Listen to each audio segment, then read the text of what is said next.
Ils ont volé notre attention et nous avons applaudi. Tout a commencé doucement. Un écran dans la poche, une vibration, une lumière dans la nuit. Au début, c'était un jeu, une façon de rester en contact, une photo, un message, un like. Puis, le jeu est devenu une habitude. L'habitude est devenue un besoin et le besoin est devenu une dépendance. Aujourd'hui, une génération entière se réveille avec un écran. Elle mange avec un écran. Elle s'endort avec un écran. Les réseaux sociaux promettaient la connexion. Ils ont créé la comparaison. Un jeune ouvre son téléphone le matin, il voit des corps parfaits, des voyages lointains, des voitures brillantes, des vies sans défaut. Il regarde sa chambre, ses murs simples, son miroir, son visage fatigué. Il ne dit rien, mais il se sent moins. Chaque jour, il compare sa réalité aux moments les plus beaux des autres. Il oublie que ce qu'il voit est choisi, filtré, retouché. Une fille poste une photo. Elle attend. Elle rafraîchit l'écran. Elle compte les likes. Plus les chiffres montent, plus elle respire. Quand il s'arrête, son cœur descend. Sa valeur devient un nombre. Les réseaux sociaux transforment l'attention en monnaie. Plus tu choques, plus tu montres, plus tu exagères, plus tu gagnes. Alors, certains vont plus loin, toujours plus loin. Des défis dangereux, des mises en scène risquées, des paroles extrêmes. La normalité ne suffit plus. Il faut frapper, il faut briller, il faut être vu. Un garçon filme sa tristesse. Il la publie, il attend une réaction. Sa douleur devient un contenu. Peu à peu, la frontière disparaît entre ce qui est vrai et ce qui est joué, entre ce qui est intime et ce qui est public. On partage tout, les repas, les disputes, les ruptures, les larmes. La vie devient un spectacle. Mais derrière l'écran, le silence grandit. Les repas en famille sont plus calmes, chacun baisse les yeux, chacun fait défiler. On est ensemble, mais ailleurs. Les amis se retrouvent, ils rient, puis chacun sort son téléphone. Le moment est capturé, mais il n'est plus vécu. On pense au cadrage, à la lumière, à la légende. Le souvenir passe après la publication. Les réseaux sociaux promettaient la liberté d'expression, ils ont créé la peur du jugement. Avant de parler, on réfléchit à l'image. Avant d'agir, on pense à la réaction. On apprend à plaire, on oublie à être. Une opinion différente peut déclencher une tempête, des insultes, des menaces, des attaques invisibles mais réelles. Des milliers de mots contre une seule personne. Le téléphone vibre. Encore, encore, encore. Le cœur accélère. Un simple commentaire peut ruiner une journée. Un message peut détruire la confiance. Le harcèlement ne s'arrête plus à la porte de l'école. Il entre dans la chambre. Il suit la victime sous la couverture. Il ne dort jamais. Les réseaux sociaux donnent une voix à tous, mais ils donnent aussi un masque. Derrière l'écran, certains deviennent cruels, sans regard, sans conséquences visibles. Un mot écrit à la hâte peut laisser une cicatrice longue. Pendant ce temps, les algorithmes observent, silencieux, puissants. Ils apprennent nos peurs, nos envies, nos faiblesses. Ils nous montrent ce qui nous retient, encore et encore. Si tu regardes une vidéo triste, tu en verras d'autres. Si tu cherches la colère, tu en recevras plus. Peu à peu, ton monde se rétrécit. Il devient un tunnel.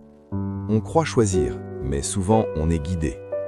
Les réseaux sociaux savent combien de temps tu restes, où tu cliques, ce qui te fait réagir. Ils ne veulent pas ton bonheur, ils veulent ton temps, car ton temps est précieux et il rapporte. Une génération grandit avec des notifications constantes. Le cerveau s'habitue à la récompense rapide. Une image, un son, un rire court, tout va vite. Alors la patience disparaît. Lire un livre devient long, écouter un silence devient difficile. Le calme semble vide, l'ennui devient insupportable. Mais dans l'ennui naît la créativité, dans le silence naît la réflexion. Quand chaque seconde est remplie, l'esprit ne respire plus. Un adolescent passe 5 heures par jour à faire défiler. 5 heures de comparaison, 5 heures de distraction. Que pourrait-il construire avec ce temps? Quel talent pourrait naître? Les rêves demandent du travail long. Les réseaux sociaux offrent du plaisir court. La génération apprend à chercher le rapide, pas le profond. L'amour aussi change. On choisit un visage en glissant un doigt, à droite, à gauche. Une personne devient un profil, Une relation devient une option. Si quelque chose déplaît, on remplace. La patience diminue, la tolérance baisse. On cherche le parfait, on oublie le réel. Même l'information se transforme.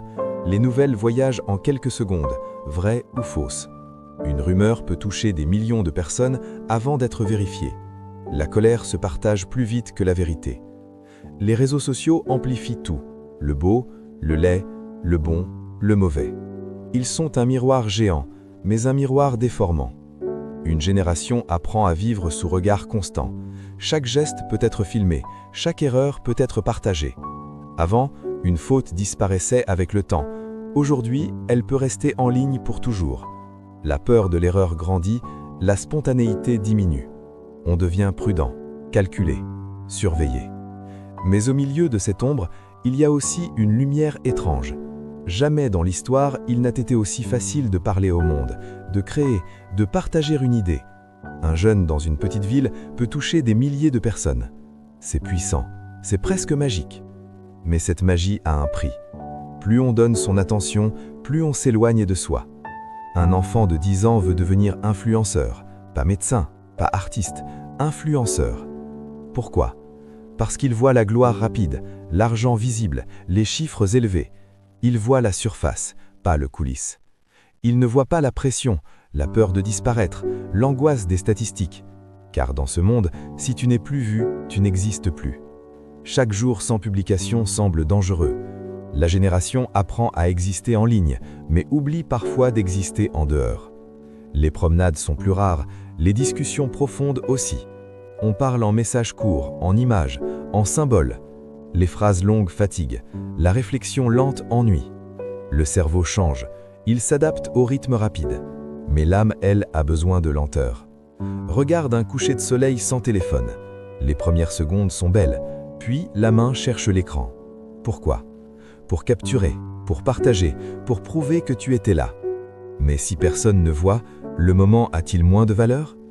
Cette question flotte dans l'air. Les réseaux sociaux ont créé une scène mondiale. Chacun peut monter dessus. Mais tout le monde ne supporte pas les projecteurs. La pression d'être intéressant, drôle, beau, fort, toujours. C'est lourd. Certains sourient en ligne, mais pleurent en silence. La dépression augmente chez les jeunes. L'anxiété aussi. Le téléphone devient refuge et parfois prison. On cherche la validation, on attend un signe, un cœur rouge, un partage. Mais plus on reçoit, plus on en veut. C'est un cycle sans fin. Les réseaux sociaux ne sont pas mauvais de nature.